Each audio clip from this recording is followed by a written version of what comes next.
Non-lieu requis par le parquet de Toulouse après la mort du militant écologiste Rémi Fraisse. Rémi Fraisse, tué par une grenade offensive tirée par un gendarme le 26 octobre 2014 à Sivens dans le Tarn. Le parquet demande un non-lieu car il estime qu'il n'y a ni crime ni délit, qu'il a été fait un usage proportionné de la force et que l'emploi de la grenade correspond à l'unique et seule réponse possible. Maître Arié Alimi est notre invité, bonjour. Bonjour. Vous êtes l'avocat de la famille de Rémi Fraisse. Votre réaction après cette décision, cette réquisition, ce non-lieu demandé, cette réquisition, elle était attendue tout de même?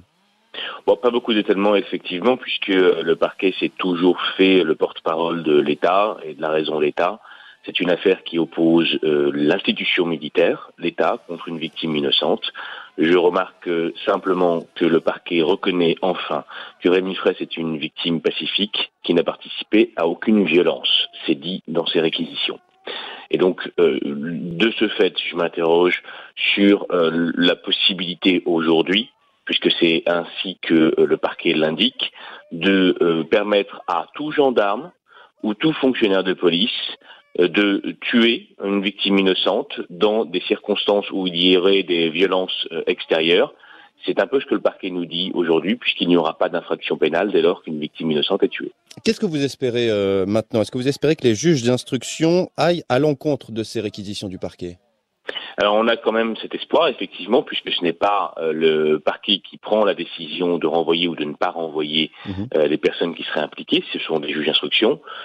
Maintenant, vu le traitement judiciaire qui a été réservé à cette affaire depuis le début, on a un très faible espoir. Et quand je parle de traitement judiciaire, depuis le début, les juges d'instruction ont tout simplement refusé la reconstitution de la scène. Ça n'arrive jamais dans ce type de dossier. Il y a eu, de la part des gendarmes qui ont enquêté sur des gendarmes, des pressions sur les témoins qui avaient assisté à la scène.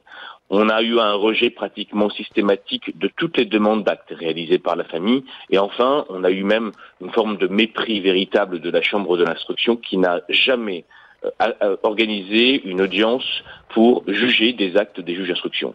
Donc on a le sentiment véritable dans cette affaire que c'est la raison d'État qui parle et on n'a que peu d'espoir quant à la décision des juges d'instruction. Vous pensez que la justice protège les gendarmes dans ce dossier?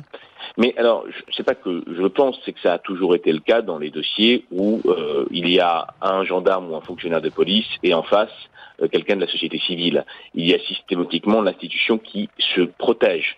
Pourquoi? Parce que les fonctionnaires de police ou de la gendarmerie font partie de cette institution. Faut pas oublier que le procureur de la République, c'est celui qui supervise les gendarmes. Donc, comment voulez-vous qu'un procureur de la République, qui reçoit d'ailleurs des instructions du ministère de la Justice ou de l'État, aille à l'encontre de fonctionnaires de la gendarmerie qui sont sous ses ordres? Donc, à mon sens, il y a un vrai problème structurel. C'est également le cas dans le dossier de Rémi Fraisse. Vous parliez à l'instant de pression exercée dans ce dossier. À quoi vous faites allusion exactement?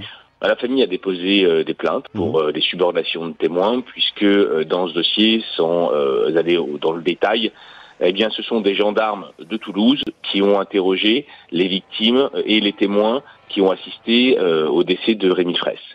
Et à maintes reprises, on a tenté d'empêcher ou de faire changer les versions de ces témoins. Ça a été matérialisé, ça apparaît dans les procès-verbaux, ça a déjà été relayé par la presse. Donc effectivement, il y a eu de nombreuses pressions, mais il ne faut pas s'interroger trop longtemps. Hein. Quand vous confiez à des gendarmes qui connaissent des gendarmes prévenus ou mis en examen ou témoins assistés des actes d'enquête, on ne peut pas s'attendre à autre chose que de la part des enquêteurs d'essayer de dédouaner leurs collègues. Ils peuvent aussi essayer de faire une enquête pas à charge, enfin je veux dire faire leur travail comme ils doivent le faire. Enfin, on peut leur faire confiance aussi peut-être. C'est très difficile de la part d'un corps comme celui de la gendarmerie. Déjà dans la police c'est compliqué, mais alors dans la gendarmerie vous avez un véritable corps, ce sont des militaires qui sont extrêmement disciplinés et qui considèrent que chacun fait partie du même corps. Donc c'est pas si évident que ça d'obtenir des enquêtes impartiales et je pense que ça a été encore le cas dans le dossier de Rémi Fraisse.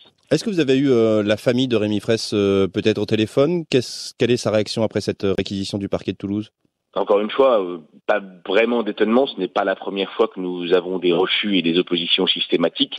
Cette enquête n'a pas été menée comme toutes les autres enquêtes, il faut vraiment le dire. Tout ce qui se passe dans une autre enquête traditionnelle n'a pas été réalisé dans l'enquête concernant le décès de Rémi Fraisse. Rémi Fraisse est mort dans la nuit du 25 au 26 octobre 2014. Plusieurs milliers de personnes s'étaient rassemblées dans la zone humide du Testet, dans le nord-ouest du Tarn, contre le projet de barrage de Sivins sur le cours du Tescou, un affluent du Tarn. Le rassemblement commence dans le calme, puis se transforme dans la soirée en affrontement entre certains manifestants et les forces de l'ordre. Cette nuit-là, plusieurs centaines de grenades sont tirées, des grenades lacrymogènes de tout type, des grenades assourdissantes, mais aussi des grenades offensives nommées OFF1, dont l'une tue le jeune homme. Ce soir-là, d'après Mediapart, qui fournira par la suite une enquête approfondie, la préfecture aurait donné des consignes, je cite, d'extrême fermeté. Selon le dossier d'enquête, l'officier aurait en outre commis une faute en jetant la grenade en l'air au lieu de la jeter au sol, comme le réclame la procédure.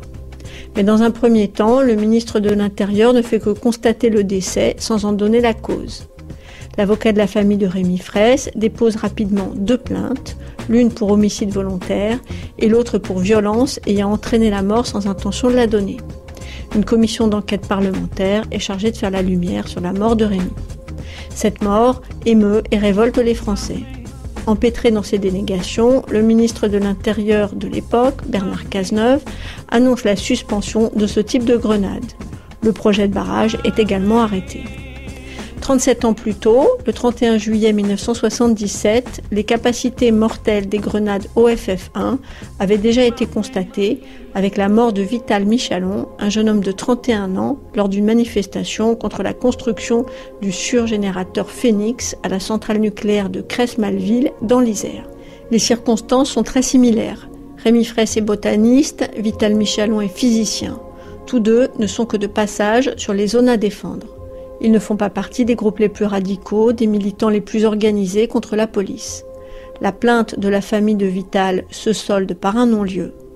Le lundi 8 janvier 2018, les juges d'instruction du tribunal de grande instance de Toulouse ont également prononcé un non-lieu en réponse aux 2 plaintes déposées par la famille de Rémi Fraisse. Depuis le début, cette instruction elle est menée par des juges qui sont déclarés compétents militairement. Toutes les demandes d'actes complémentaires qu'on a pu faire auprès des juges ont été refusées. Nous n'avons même pas eu droit à une reconstitution, vous imaginez, donc même pas de reconstitution. Donc nous estimons effectivement que cette instruction elle est menée, enfin moi, la famille en tout cas, et moi-même, nous estimons que du fait de ce régime particulier, effectivement, qui est un régime militaire, cette instruction elle a été menée complètement à charge, enfin tout au moins complètement à décharge des gendarmes. Et donc c'est pas admissible, je pense, pour des parties civiles qui ont parlé à être chers comme un enfant d'accepter cet état de fait. Ouais, c'est une instruction qui relève pour vous du civil et non de la justice. C'est quelque chose que vous ne pouvez pas entendre, que ça relève de la... Bien sûr qu'on ne peut pas l'entendre. On ne peut pas l'entendre. En plus, moi, je pense aussi à toutes les personnes qui risquent de se retrouver dans la même situation que nous aujourd'hui, c'est-à-dire qui risquent de perdre un être cher lors d'une manifestation telle qu'il y en a aujourd'hui. Et vous n'êtes pas sans savoir que ça se multiplie tous les jours. Donc un jour, ça risque de se reproduire. Et donc les personnes se retrouvent dans la même situation que nous aujourd'hui. Et donc c'est aussi pour ça que nous faisons, c'est aussi pour faire évoluer le droit au bénéfice de